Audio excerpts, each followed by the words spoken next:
So about 5 years ago, I was interviewed by the Lance Armstrong Foundation for the Livestrong book, Inspirational Stories of Cancer Survivors. And a year later, I was so excited when my copy came in the mail, because it was the first time I'd been interviewed about anything, and was the first time I was mentioned in a book. So it was quite an honor to see that they had chosen my story as the opening of the book. And as a chapter heading, they had pulled a quote from my interview and put it in italics before the story. It read, "I am somebody with cancer, and I am somebody without cancer." I read those words, and I reread them, and they scared me. Because not only didn't I remember saying them, I don't remember feeling them. The truth was, at that point in time, I had totally lost track of who I was without cancer. To backtrack just a little bit, I was diagnosed with Ewing sarcoma in December of 1999, right smack in the middle of my senior year of college. At 21 years old, I was at a pretty critical stage in developing my own identity. I was about to graduate from college and be on my own for the first time. Because of the timing of my diagnosis, I never really had a chance to figure out who I was without cancer.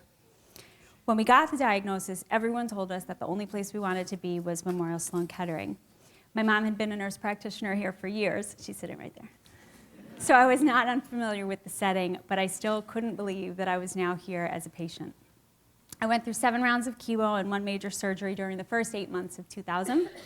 And finally, on August 25th, the last strip of chemo went into my veins. We had a big old party, and I went on my way to recuperate, regain my strength, and return to college. A month before I was set to graduate, I was diagnosed a second time with secondary myelodysplastic syndrome, which was caused by the chemo I'd received the year before. I was told that I would need a bone marrow transplant. And as terrifying and as uncertain as that time was, my family and I were comforted in knowing that we were surrounded again by doctors and nurses who truly, truly treated us like family. One of my transplant doctors even called me at home to say that while she couldn't make any promises as to the outcome of all of this, she could promise that they would take the best care of me that they could. And they did. With my transplant behind me and the freedom to go on and do whatever I wanted, I realized that I didn't have anything to go back to. I'd graduated from college, I hadn't yet started working, and I didn't have an apartment since I had gone from the dorm to the hospital and back to the dorm and back to the hospital. So fast forward to 2003. Somehow I ended up at a conference in Boston for young adults with a history of cancer. And I had what I call my hit over the head moment of clarity. Finally, for the first time, I felt like there was a community of people just like me, with similar fears, similar perspectives, and similar priorities. To make a long story short, as Mary told you a little bit about, I was so inspired on that day that I created a nonprofit called Surviving and Moving Forward, the SAM Fund for Young Adult Survivors of Cancer. The SAM Fund proudly provides financial assistance to young adults trying to move forward with their lives after treatment. And since 2005, we've awarded $500,000 in grants and scholarships to individuals across the country. As a matter of fact, we posted our new application just this past Monday, and within 24 hours had already received 250. I went to graduate school with the specific goal of running the SAM Fund full time, and it basically ended up running me. I was, sad but true, I was working from home in a studio apartment, so it was literally impossible to shut the door on my work. I was so passionate about what I was doing, and I was so determined to get it done that I don't think I ever really shut my brain off from it.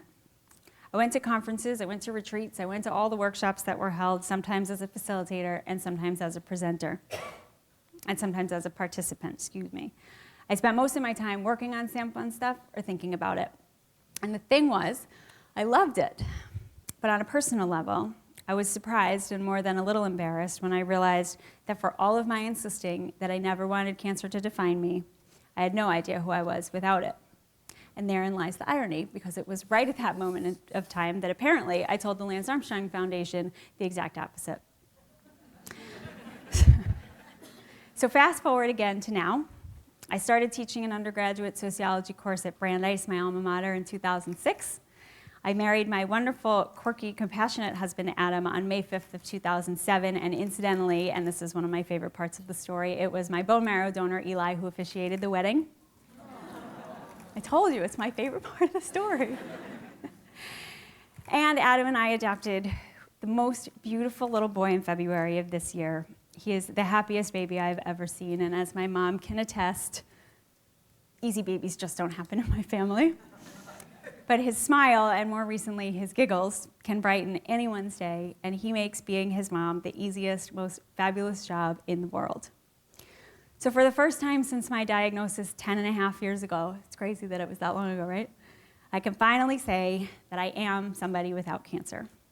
I finally feel like I'm leading a full, well-balanced life, and while I am still running the SAM Fund, it has become more of a job because of all of the other things in my life that balance it out, which I actually think has made me a more effective leader. I'm surprised by the number of times I'm asked whether I'm grateful to have had cancer and whether I'd go through it again if given the choice to make in the first place, because I just don't see it that way. I believe that we have to play the hand that we're dealt and that we have to do it in the best way that we can.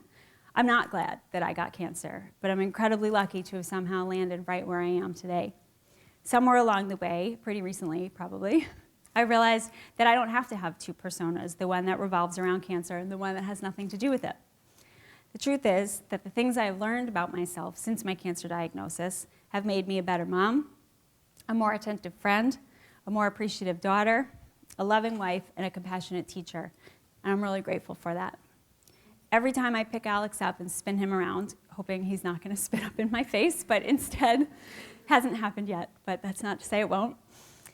But instead, seeing him smile so big that his nose wrinkles, I'm grateful for all of my oncologists, my nurses, without whom I might not be here to enjoy every single one of his smiles. And each day when I walk the mile to and from my office, especially on Tuesdays and Thursdays when I stop at the farmer's market on my way home, I'm thankful to Dr. Healy that I'm even able to walk in the first place. But I think what's even more amazing is how all of my doctors and nurses have continued to be part of my life since my original diagnosis in December of '99. At each of these milestones that I mentioned, my doctors and nurses are the first ones we email. They share all of our celebrations, they share all of our happiest moments, and they do so because they also held our hands on the darkest days. Dr. Healy, who everyone says is never on email, is quick to respond, believe it or not, when I send a picture or an update. And I love that I can catch up with my nurses over lunch instead of during blood draws when I come to the city for my annual checkups. And even Dr. Myers, who I once called the Grinch, I'm not even kidding, the words were out of my mouth before I could stop them. He will never stop ridiculing me for living in Boston, but he gives me a hug every time I see him.